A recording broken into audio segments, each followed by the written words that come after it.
Bottom दबैया फूल छापर bottom दबैया ए मारे ओ मारे के मरना तकिया ए मारे ओ मारे के मरना तकिया मारिया फूल छापर निशान मोदी भैया हो गाँव गाँव में बनैला तू विकास मोदी भैया हो गाँव गाँव में बनैला तू विकास। इल्जाम लग रहा है कांग्रेस पे कि रातों रात टिकट बेच दिया। इसमें कोई डाउट नहीं है। पूरा खेल पैसे ही पर टिकट बिका, पूरे बिहार का टिकट। अच्छा ये बताइए कि पिछला बार तो 66,000 वोट आया, इल्जाम लग रहा है कांग्रेस पे कि रातों रात टिकट बेच दिया। इसमें कोई डाउट नहीं है। इसमें कोई डाउट नहीं है। जिस तरीके से बिहार में खेला हुआ तो सब आप जाना तो देख ही रहे हैं। सब देखा, आपने तो भी देखा। इसीलिए आपसे पूछ रहे हैं स्पेशली।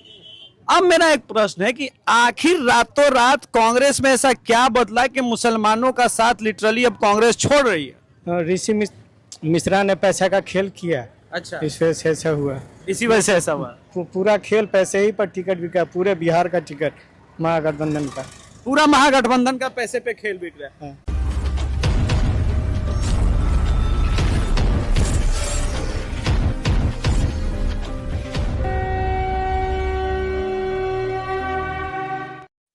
नमस्कार, जय श्री राम, हर हर महादेव। इस एपिसोड में आपका स्वागत है और जिसका शीर्षक मैंने लिखा है कि नीतीश कुमार आ रहे हैं। तो क्यों आ रहे हैं? उसके पीछे का कुछ कारण रहा होगा।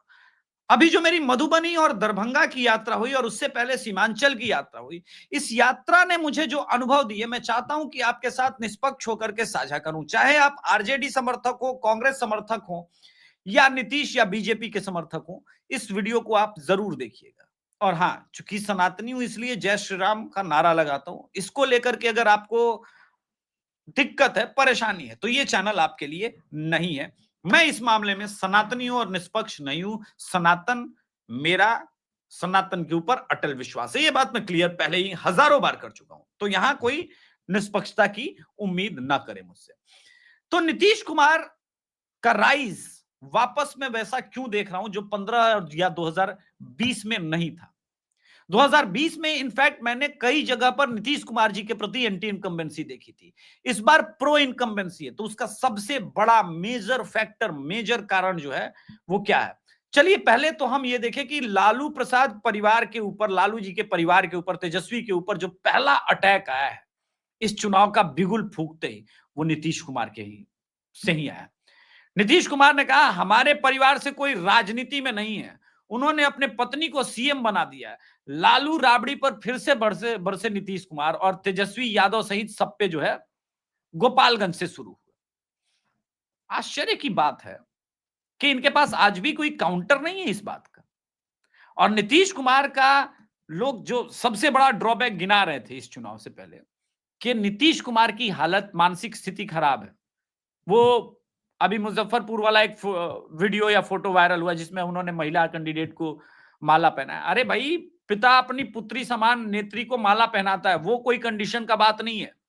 इंपॉर्टेंट ये है कि इस आदमी ने आज से 8-9 दिन पहले, 10 दिन पहले रात भर एक अड़े मार्ग में स्वयं जगकर टिकटों का बंटवारा किया और जो टिकट इधर उधर बटे थे उसमें स्वयं नीतीश कुमार आगे फ्रंट फुट से खेल रहे थे। इसका मतलब न केवल वो स्वस्थ है बल्कि ये भी समझ रहे कि किस विधानसभा चुनाव में, किस विधानसभा के ऊपर जेडीयू का प्रॉपर होल्ड होना चाहिए और वो सीटें उनके खाते में होनी चाहिए। आप कल्पना कीजिए कि क्या आदमी वो मानसिक रूप से अस्वस्थ हो सकता है। पॉइंट नंबर 2, जिसने नीतीश के इस शासन काल को प्रो इनकम्बेंसी वाला बनाया है, जिस पर किसी का विशेष ध्यान नहीं जा रहा है और जा भी रहा है तो इग्नोर करने का प्रयास कर रहा है विपक्ष के द्वारा।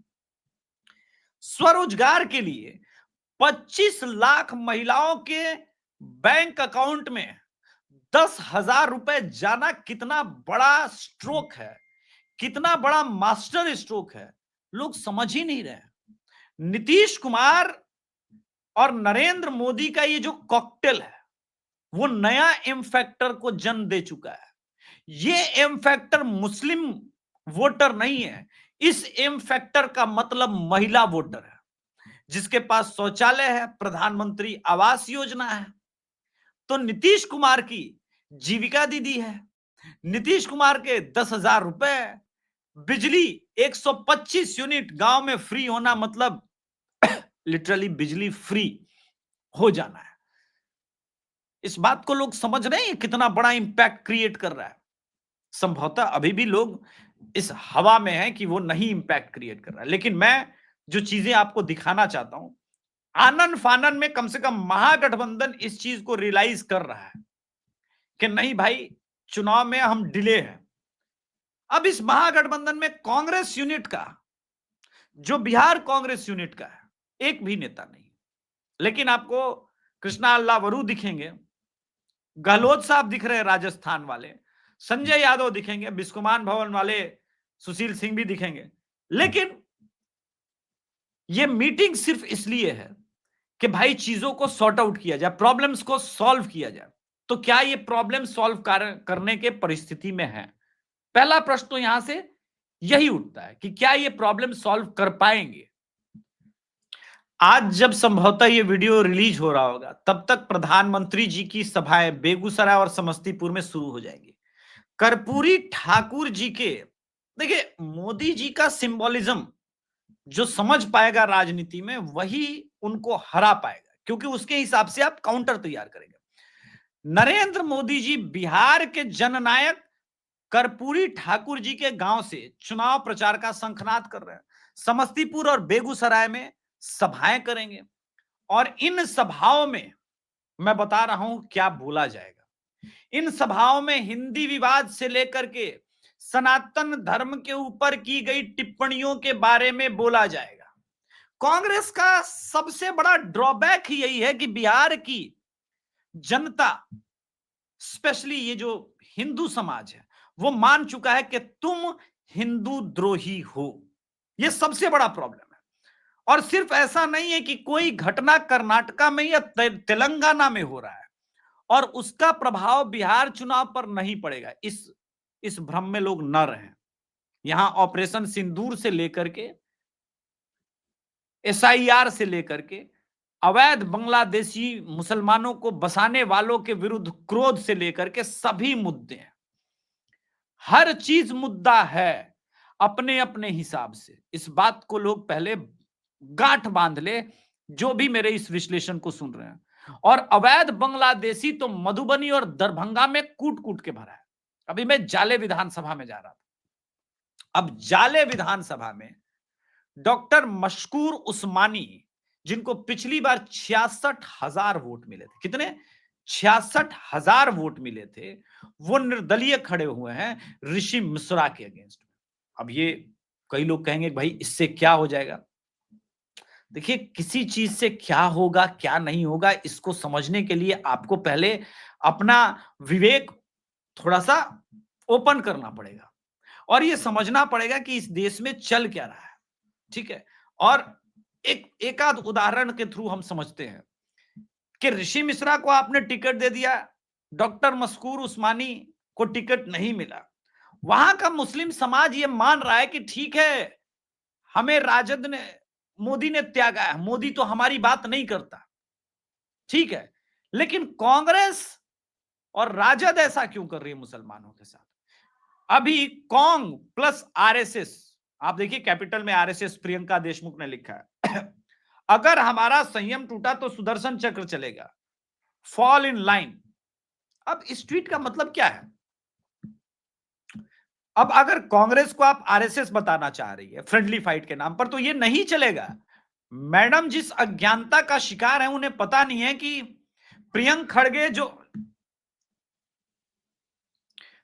खड़गे ने RSS को बैन किया, ठीक है, और यहां पर राजद की समर्थक कह रही है कि वो कांग RSS है। और आपको यह लगता है कि बिहार का वोटर जो है वो तो महाबेवकूफ है, उसे तो कुछ पता नहीं है ना, उसे तो कुछ समझ में नहीं आ रहा है। तो नीतीश आ रहे हैं, उसके शीर्षक का जो दूसरा कारण है वो सीमांचल है। सीमांचल में जो समीकरण बदला है, मुसलमान चुप है। आप विश्वास कीजिए, मैं कैमरा लेकर गया, मुझे तो माना जाता है कि मैं हिंदूवादी पत्रकार हूं, सनातनी पत्रकार हूं, और कई मुसलमानों ने मुझे पहचाना, ऐसा भी नहीं। उन्होंने कहा कि अभिषेक जी, ऑफ कैमरा आप बात करना चाहते मैं कर लूंगा। उन्होंने कहा कि हम जानते हैं अभिषेक तिवारी शो हमने कई बार देखा है, आप अपना पक्ष रख रहे हैं, सही बात है, लेकिन हमारा पक्ष आप रखेंगे? मैंने बोला कि आप कैमरा पर बोलेंगे तो रखेंगे। और एक ने बोला खुल करके वो बात उन्होंने कहा कि हम बीजेपी से डरे हैं, बीजेपी की राजनीति में डर रहे हैं। ये बात सही है, लेकिन हमारा दुख कुछ और है। 5 सीट ओवैसी ने मांगा था, 5 सीट। 5 सीट भी कांग्रेस और राजद नहीं दे सकी। राजद हमारा हमदर्द होने का दावा करती है, कांग्रेस हमारा हमदर्द होने का दावा करती है।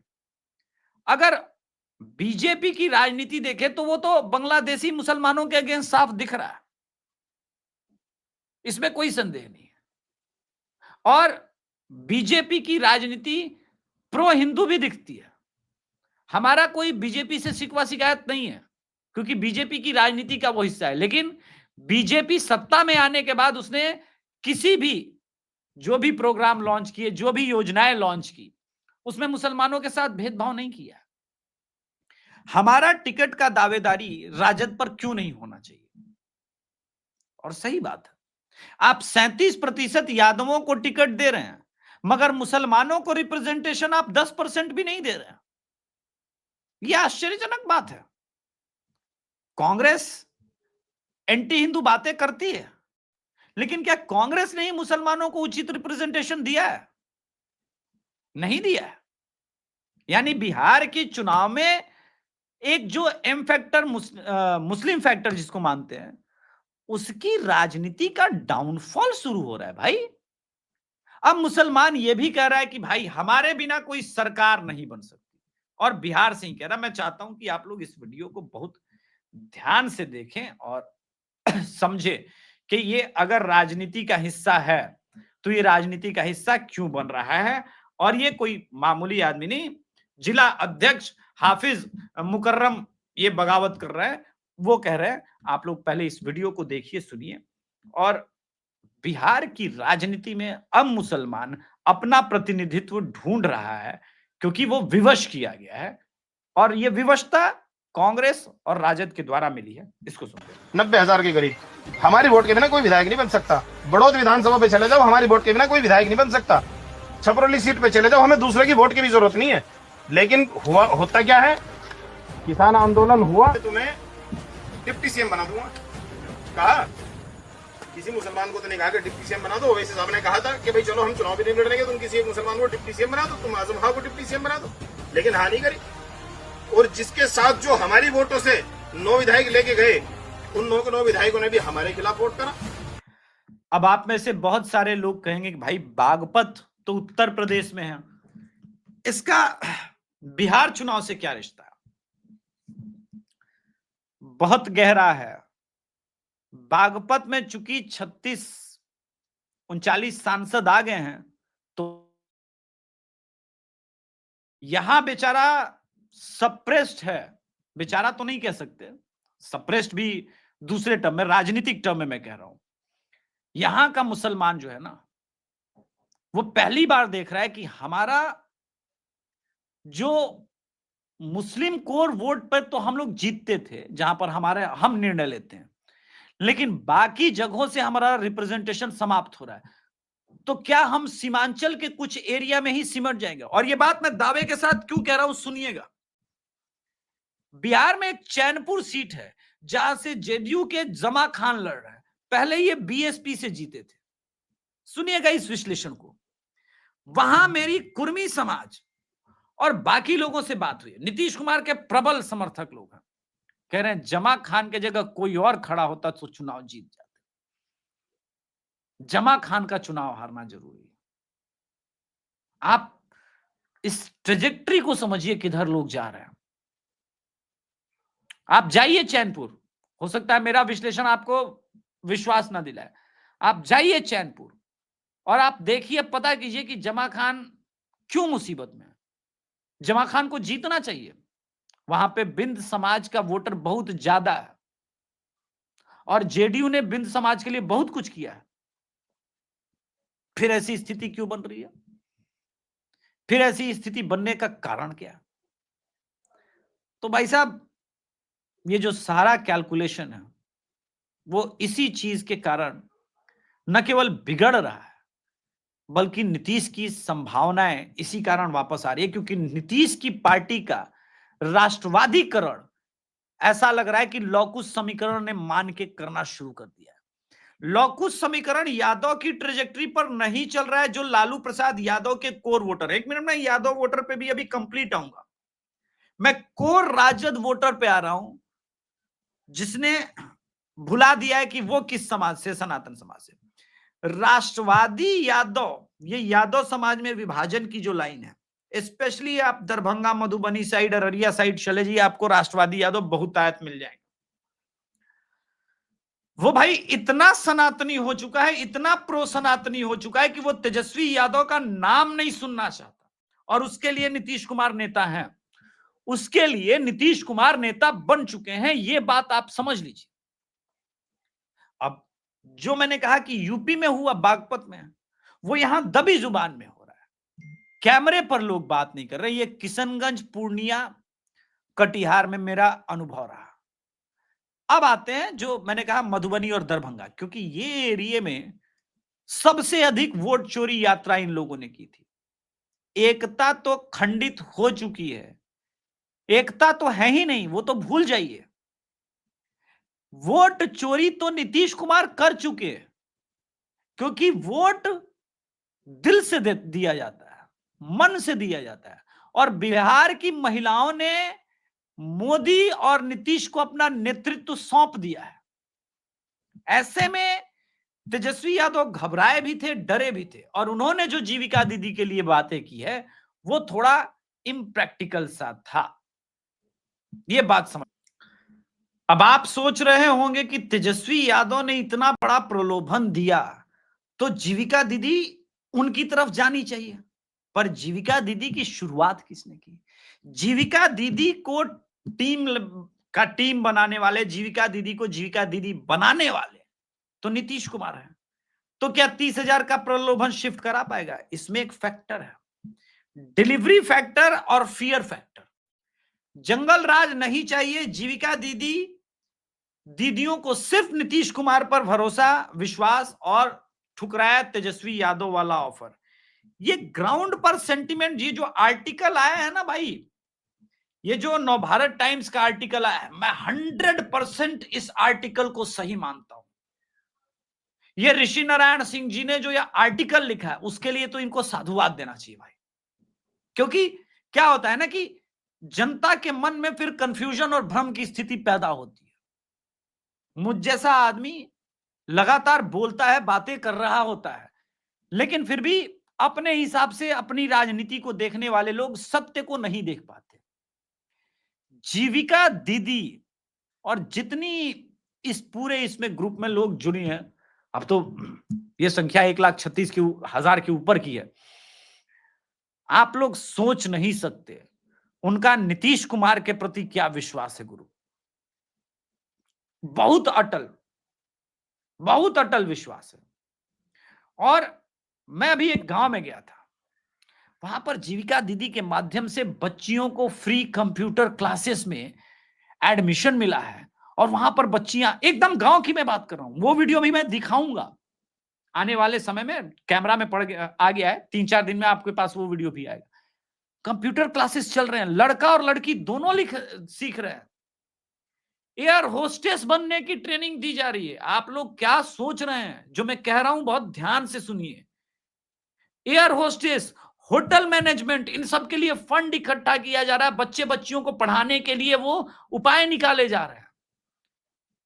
जीविका दीदी से शिक्षक का एक अलग माध्यम क्रिएट कराना, एक अलग समाज में चेतना क्रिएट कराना, ये अपने आप में रेवोल्यूशन है गुरु। मैंने इस प्रकार का महिला उत्थान पूरे भारत में नहीं देखा, और इसलिए नीतीश कुमार आ रहे हैं। नीतीश कुमार आज पूरे भारत में इनसे बड़ा, जिसको लोग कहते हैं ना विमेन एम्पावरमेंट करने वाला, इनसे बड़ा कोई विमेन एम्पावरमेंट करने वाला मैं मानता हूं स्वतंत्र भारत के बाद पैदा नहीं हुआ। इस आदमी ने बिहार की महिलाओं के अंदर जो सेल्फ कॉन्फिडेंस जागृत किया है, और ये एक प्रोसेस के थ्रू हुआ है, ऐसा नहीं रातों रात हुआ, ये एक प्रोसेस के थ्रू, एक ग्रेजुअली प्रोसेस है। शाम के 4 बजे के बाद जो बिहार की महिलाएं बाहर नहीं निकलती थी, सबसे पहले उसको अपने राज्य में आते ही साइकिल थमाया, बोला जाओ स्कूल पढ़ने। बैग थमाया, किताबें थमाई। शिक्षक कम थे, बोला कोई बात नहीं, एक काम करते हैं, पहले शिक्षकों की संख्या बढ़ा देते हैं। 1500 रुपए से शुरुआत हुआ कॉन्ट्रैक्ट पर, यहां तक कि मुखिया प्रधान जिसको कहते हैं उनको भी दे दिया कि बोला कॉन्ट्रैक्ट आ जाओ, पहले शिक्षक लेके आओ। अब इसमें प्रॉब्लम शुरू हुई कि ये लोग उतने क्वालिटी शिक्षक नहीं थे। वेट किया नीतीश कुमार ने, बोला सही टाइम आने दो। बीपीएससी शिक्षकों की पुनः वापसी कराई। Quality education, quality education. गांव के लोगों का कहना है कि प्राइवेट स्कूल से अच्छी पढ़ाई हमारे सरकारी स्कूल में नए शिक्षकों के द्वारा हो रही है। यह वीडियो भी मैं आपको दिखाऊंगा आने वाले समय में। लेकिन आप ये देखिए कि वहां से स्कूल गई, फिर कॉलेज गई, ग्रेजुएशन 50,000 रुपया। बोला सरकारी नौकरी की तैयारी करो। 50,000 रुपए हाथ में है, 12th पास करके भी पैसे हाथ में है। अब बच्चियों के अंदर जो चीज जगी वो थी अपने एम्पावरमेंट, अपने लिए लड़ना। तब नीतीश कुमार ने कहा एक काम करते हैं, आपको आरक्षण देते हैं 35%। ईबीसी ओबीसी नहीं, पूरे महिला, वो चाहे सवर्ण समाज से हो, कहीं से भी, सबको 35% आरक्षण आते। ठीक है। इसके बाद दरोगा की बहाली हो, शिक्षकों की नियुक्ति हो। इसमें जब प्रतिनिधित्व मिलने लगा तो अब आप देखिए, इसको कट टू 2025 आइए, 2005 से 2025, 20 साल का सफर तय करना होगा आपको। जो बिहार की बच्ची पटना के, बिहार के राजधानी में सड़कों पे 5 बजे के बाद बाहर नहीं निकल रही थी, वो रात के 12 बजे पुलिस जिप्सी लेकर के सायरन बजाते हुए पटना की सुरक्षा कर रही है। अभी छठी मैया का समय आ गया है, घाट कैसे बन रहा है, क्यों हो रहा है, उसमें क्या कमी है, उन सब का देखभाल, वो देख रेख, वहां पर सुरक्षा की तैनाती दिख रही है ना आपको। इसको कहते हैं गुरु विमेन एम्पावरमेंट। कहीं देखने को मिले अगर पूरे भारत में ऐसा एक उदाहरण, तो आप मुझे बताइए, कहीं पूरे भारत में ऐसा विमेन एम्पावरमेंट का एक उदाहरण आपको देखने को मिल जाए तो। बातें करना और बात, और महिलाओं को वास्तव में एम्पावरमेंट कर देना वो और बात नीतीश कुमार ने किया। इसलिए नीतीश कुमार आ रहा है। नीतीश कुमार के आने का एक और बहुत बड़ा कारण है एनडीए अलायंस, और पिछली बार और इस बार में एक चेंज। मैं अपने तमाम जो डेटा पढ़ते हैं उन साथी मित्रों से कहता हूं, हर एक विधानसभा में उपेंद्र कुशवाहा के कैंडिडेट का वोट उठा के देखिए। 5,000 से 10,000 से लेकर के हर विधानसभा में मिला, जो 2020 में एनडीए के साथ में नहीं थे, और वो वोट कटे, वो वोट डेंट लगा। 50% से अधिक कुशवाहा वोटर पिछली बार राजद के साथ चला गया। ये सब वापस हो रहा है। इसलिए ये जो जनसुराज का फैक्टर है उसको 1 मिनट के लिए रोक लीजिए। यहां पे इतना अधिक जनसुराज तो पहले वोट नहीं काट रहा, लेकिन फिर भी मान ले उपेंद्र कुशवाहा के बराबर काट ले रहा है। मैं मान लेता हूं आपकी बात। पिछली बार 143 सीटों पर चिराग पासवान लड़े थे अगेंस्ट में, इस बार वो एनडीए के साथ है। हर सीट पर 17-18 हजार वोट थे। तो एक्चुअली में अगर आप समीकरण की भी लड़ाई को समझना चाहते हैं तो ये वीडियो आपके लिए बहुत लाभदायक हो सकता है। वास्तव में आप ग्राउंड पर नहीं है। वास्तव में राजद और कांग्रेस ये लड़ाई संभवतः हार चुकी थी, इसीलिए कांग्रेस के ऊपर गंभीर आरोप लगे कि भाई इन्होंने टिकट बेचा, टिकट बेच बेच के यहां तक पहुंचे हैं। और ऐसी स्थिति में आपको मैं एक बात बता दूं, आप कभी भी नीतीश कुमार को नहीं हरा पाएंगे। नीतीश कुमार और तेजस्वी यादव में एक मूल अंतर है। नीतीश कुमार अब चूंकि हैं तो इंजीनियर ही, और इन पे आरोप है कि भाई ये पढ़े लिखे नहीं है, ये आरोप चिपका है।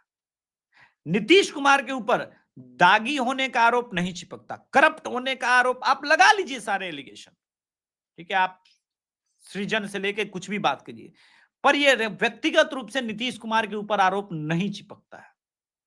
बाकी अपनी दृष्टि से लोग विश्लेषण कर सकते हैं, क्योंकि मेरा अपना अनुभव है, अपना राजनीतिक दृष्टिकोण है। नीतीश कुमार के ऊपर यह आरोप नहीं चिपकते।